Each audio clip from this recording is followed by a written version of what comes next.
Alright, so now we have a way to generate an array of 6 stats, right? So we run this and we generate 6 stats.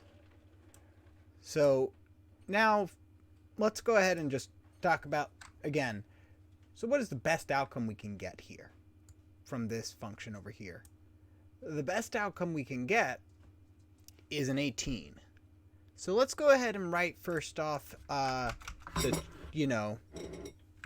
a function that will just approximate our chances of getting an 18. Or better yet, we can actually figure out what the distribution of our stats are going to be. Or what the distribution of the rolls are going to be. Def print distribution rolls. Print distribution. And then let's go ahead and just turn it, given a trials is equal to 10,000. So we can pass in no variables, but by default we're going to pass in by default what we're going to do is we're going to get about 10,000 trials of this. Okay, so that's what we'll do. It's a pretty good idea, actually. Let me get this out. All right. Sorry. So print distribution, 10,000 trials. So let's go ahead and create a results dictionary to tabulate all our results. And then for blank in trials, we're going, and this is generating the stats for individual roles. So we're just trying to see what kind of bell curve we get and where that's centered. So, roll 4d6 dropped lowest.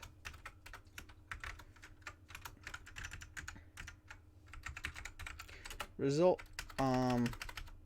roll is equal to, that's our roll, and results. So if results, if roll in results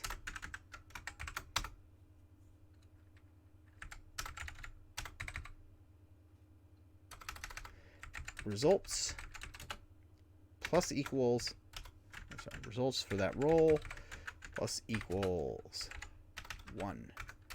Else, the number of so if we've seen that, increment it by 1. Otherwise, we've seen that roll once.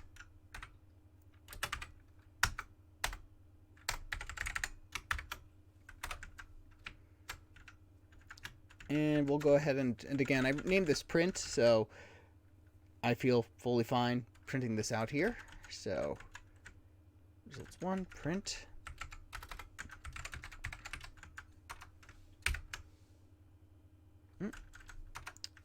Yeah, that wasn't useful because print distribution. Int object is not iterable for blank in rookie mistake there. Range trials. What can I say? It's 10 o'clock. Should not be recording this late. Okay, so as you can see, this really isn't in any order. So let's go ahead and take a minute to see our results, though. Looks pretty weighted around the 11, 12, 13, 14 range. Very, very few rolls give you a 3. It's our least common result.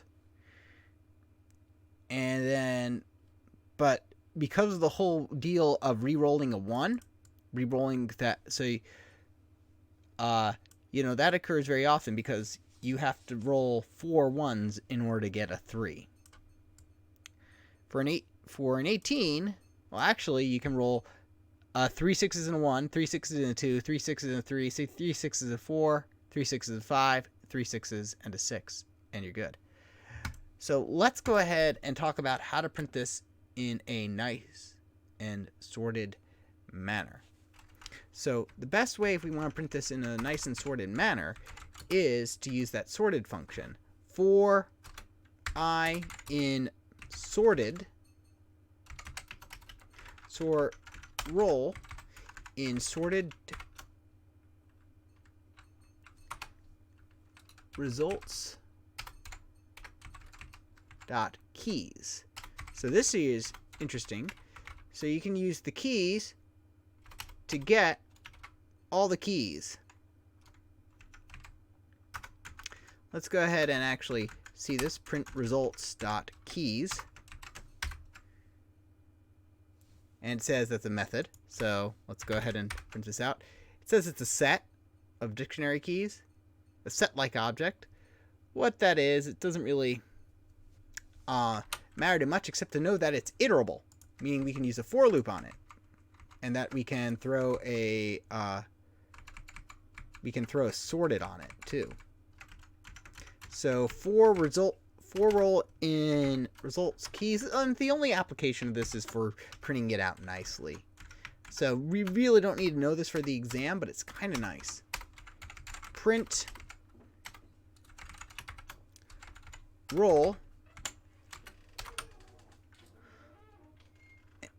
Let's go ahead and see what we get. So as you can see, we've got all of our rolls in order. So now what we could do is we can print out roll and results divided by results of that roll divided by the trials. So here, again, what I'm doing is just simply providing a way for us to see the percentages. Sep is equal to a /tab. And we can see that we get an 18 about 16% of the time. We get an 18, not 16, about percent of the time, but about 1% of the time. But we get a 3 much less than 1% of the time. That's pretty good. And 40% of it, and about 50% of the time, your stats are going to be between 10 and 15. So that seems pretty good. So now the original question I wanted to ask, which is it better to take this thing, this number, the 15, 14, 13, 12, 10, 8, or is it better to take to try to roll for it? What are your better chances?